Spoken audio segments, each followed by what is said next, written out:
কারণে অকারণে শক্তি প্রদর্শন করতে উত্তর কোরিয়ার ক্ষেপণাস্ত্র উৎক্ষেপণ, সেই সঙ্গে গেল 1 মাস ধরে শুরু হওয়া বেলুন কাণ্ড।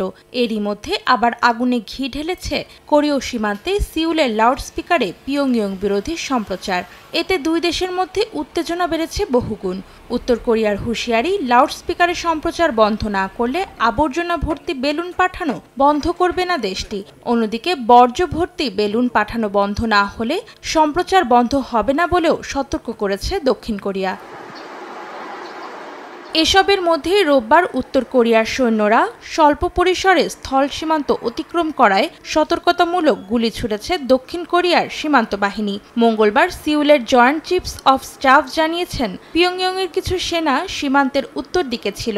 হঠাৎ করেই তারা সামরিক সীমানা রেখা অতিক্রম করে। সে সময় সিউলের সেনারা সতর্কীকরণ ফাঁকা গুলি চালালে অবিলম্বে পিয়ংইয়ংয়ের সেনা সদস্যরা তাদের অঞ্চলে ফিরে যায়। তবে এই সময় তারা কোনো সন্দেহজনক কাজ করেনি বলেও জানিয়েছেন সিউলের সেনা কর্মকর্তা।